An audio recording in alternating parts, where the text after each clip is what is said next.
Hello guys, welcome to our channel. তো guys, আজ এই ভিডিওতে আমরা কথা বলবো মোহনবাগান সুপার জায়ান্টের নতুন হেড কোচকে নিয়ে। অ্যান্টোনিও লোপেজ হাবাস তিনি হেড কোচের পদে থাকছে না। কে হচ্ছে মোহনবাগানের head coach? Kerala Blasters FC থেকে রাহুল কেপিকে নিতে একটা বড় অফার দিল। মোহনবাগানে আসতে চলেছে দুর্দান্ত বিদেশি। হুগো বুমস অবশেষে ওড়িশা এফসিতেই সই করে নিল। পাশাপাশি বেশ কিছু আইএসএলের ট্রান্সফার আপডেট রয়েছে। সব কিছু বিস্তারিত জানাবো আজকের এই ভিডিওতে। চলো বেশি দেরি না করে আজকের ভিডিও শুরু করা যাক। ভিডিও শুরু করার আগে চ্যানেলে যারা প্রথমবার এসেছো এবং সাবস্ক্রাইব করোনি তারা অবশ্যই সাবস্ক্রাইব করে দিও, পাশের বেল নোটিফিকেশানটিকে অল প্রেস করে দিও। তাহলে পরবর্তী ফুটবল রিলেটেড যে সমস্ত আপডেট তোমরা একদমই মিস করবে না। তো চলো শুরু করা যাক। ফার্স্ট অফ অল আমরা কথা বলে নেব কেরালা ব্লাস্টার্স এফসিকে নিয়ে। তো কেরালা ব্লাস্টার্স এফসি তারা কিন্তু একমাত্র বিদেশি আদ্রিয়ান লুনাকেই রিটেন করেছে। বাকি যে সমস্ত বিদেশি তাদের স্কোয়াডে ছিল লাস্ট ইয়ার, সেখান থেকে বলতে গেলে সমস্ত বিদেশিদেরকেই তারা কিন্তু রিলিজ করে দিয়েছে। ফার্স্ট অফ অল তারা রিলিজ করে দিয়েছে তাদের টিমের হয়ে দুর্দান্ত খেলে থাকা গ্রিসের centre forward Dimitrios Diamantakos, golden boot winner last year, অসাধারণ প্লেয়ার, তাকে তো রিলিজ করেছেই। পাশাপাশি জাপানিজ উইঙ্গার দাইসুকে সাকাই এবং পাশাপাশি মার্কো লেস্কোভিচকেও তারা কিন্তু অফিসিয়ালিভাবে থ্যাংক ইউ জানিয়ে দিয়েছে। পাশাপাশি ফেদোর সার্নিচ, আদ্রিয়ান লুনা যখন চোট পায় তার রিপ্লেসমেন্ট হিসাবে লিথুয়েনিয়ার ক্যাপ্টেন তাকে কিন্তু এনেছিল কেরালা ব্লাস্টার্স এফসি। 33 বছর বয়স, বর্তমান মার্কেট ভ্যালু 2 কোটি টাকা এই ফেদোর সার্নিচের।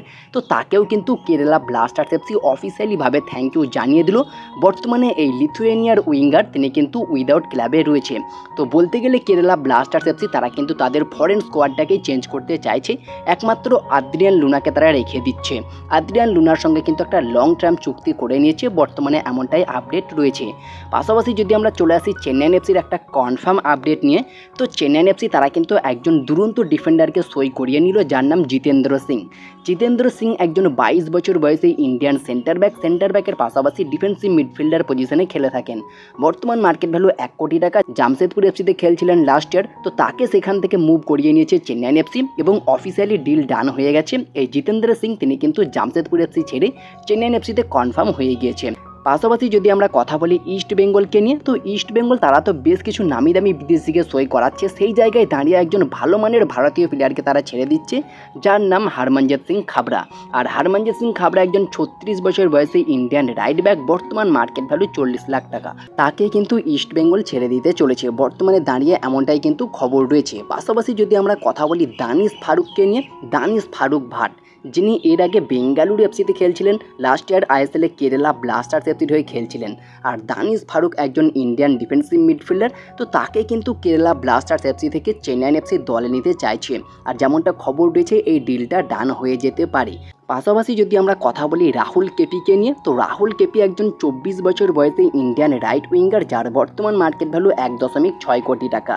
তো রাহুল কেপিকে নেওয়ার জন্য আইএসএলের দুটো ক্লাব ইন্টারেস্টেড রয়েছে বর্তমান সময়ে, একটা হচ্ছে বেঙ্গালুরু এফসি এবং আর একটা হচ্ছে চেন্নাইন এফসি। এই দুটো দল কিন্তু বর্তমান সময়ে রাহুল কেপিকে নেওয়ার জন্য ইন্টারেস্ট শো করেছে। তো দেখা যাক শেষমেশ কেরালা ব্লাস্টার্স এফসি ছেড়ে এই দুটো দলের মধ্যে কোনো দলে যোগ দেয় কিনা রাহুল কেপি, এদিকে আমাদের অবশ্যই নজর থাকবে। পাশাপাশি যদি কথা বলা যায় ওড়িশা এফসিকে নিয়ে, তো ওড়িশা এফসি তারাও কিন্তু বেশ কিছু প্লেয়ারকে ছেড়ে দিয়েছে। ফার্স্ট অফ অল যে প্লেয়ারকে তারা ছেড়ে দিয়েছে 1 নম্বর সাহিল পানওয়ার, তাকে কিন্তু ছেড়ে দিয়েছে এবং তার পাশাপাশি প্রিন্সটন রেবেলো তাকেও কিন্তু অফিসিয়ালিভাবে থ্যাংক ইউ জানিয়ে দিয়েছে। পাশাপাশি মাইকেল সুসাইরাজ, সাই গডার্ড, ভিঘ্নেশ দক্ষিণামূর্তি এবং অনিকেত যাদব, পাশাপাশি প্রাঞ্জল ভূমিজ তাকেও কিন্তু ওড়িশা এফসি ছেড়ে দিয়েছে। তো বর্তমানে দাঁড়িয়ে ওড়িশা এফসি এই 7 জন প্লেয়ারকে অফিসিয়ালিভাবে থ্যাংক ইউ জানিয়ে দিল। পাশাপাশি তারা রয় কৃষ্ণার সঙ্গে একটা চুক্তি করতে চলেছে 2025 সাল পর্যন্ত। রয় কৃষ্ণাকে আমরা আরও একটা মরশুম ওড়িশা এফসিতেই খেলতে দেখতে পারবো। এরপরে যদি আমরা কথা বলি হুগো বুমসকে নিয়ে, মোহনবাগানের হয়ে দুরন্ত খেলে থাকা এবং এফসি গোয়া, মুম্বাই সিটি এফসির former player, Moroccan attacking midfielder, 28 বছর বয়স, বর্তমান মার্কেট ভ্যালু 5.6 কোটি টাকা। তো সেই হুগো বুমসকে নেওয়ার জন্য ইন্টারেস্ট ছিল আইএসএলের বেশ কিছু ক্লাব। আর বর্তমানে দাঁড়িয়ে যে খবরটা বেরিয়ে আসছে খুবই শকিং একটা আপডেট বলতে পারো, হুগো বোমস কিন্তু অলমোস্ট চূড়ান্ত হতে চলেছে ওড়িশা এফসিতে। প্রায় এক প্রকার ডিল ডান হয়ে গেছে, মৌখিক ডিল ডান কিন্তু হয়ে গেছে, খাতা কলমে সাইনিংটা বাকি রয়েছে।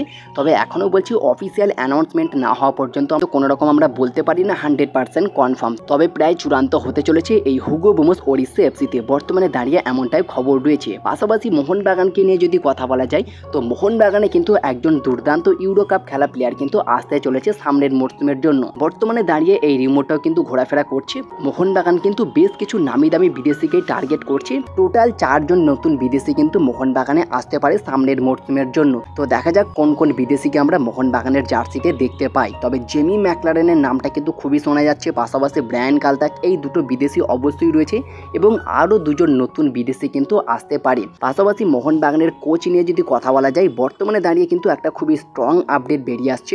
কোচ অ্যান্টোনিও লোপেজ হাবাস, যিনি লাস্ট ইয়ার মোহনবাগানকে লিগ শিল্ড উইনার করেছে, খুবই দুর্দান্ত খেলেছে লাস্টের দিকে এসে। তো সেই অ্যান্টোনিও লোপেজ হাবাসকে আমরা সামনের মরশুমে হেড কোচের দায়িত্বে দেখতে পারবো না, পসিবিলিটি খুবই হাই রয়েছে। বর্তমান সময়ে যেমনটা আপডেট রয়েছে, অ্যান্টোনিও লোপেজ হাবাস তিনি কিন্তু টেকনিক্যাল ডিরেক্টর পদে ফিরে যেতে পারেন এবং নতুন একজন খুবই ভালো মানের কোচ আসতে পারে। বর্তমানে দাঁড়িয়ে এমনটাই কিন্তু খবর রয়েছে, মোহনবাগানে একজন নতুন কোচ আসবে, এটা কিন্তু 95% কনফার্ম। তো তোমরা মোহনবাগানের হেড কোচ হিসাবে কাকে দেখতে চাও অবশ্যই কমেন্টে জানিও। তো এই ছিল আজকের ভিডিওটি ভালো লাগলে লাইক শেয়ার কমেন্ট অবশ্যই করে দিও। আমাদের চ্যানেলে প্রথমবার এসে থাকলে সাবস্ক্রাইব করে পাশের বেল নোটিফিকেশানটিকে অল প্রেস করে দিও, তাহলে পরবর্তী ফুটবল রিলেটেড যে সমস্ত আপডেট তোমরা একদমই মিস করবে না। তো দেখা হচ্ছে পরবর্তী কোনো ভিডিওতে। Bye bye, have a good day.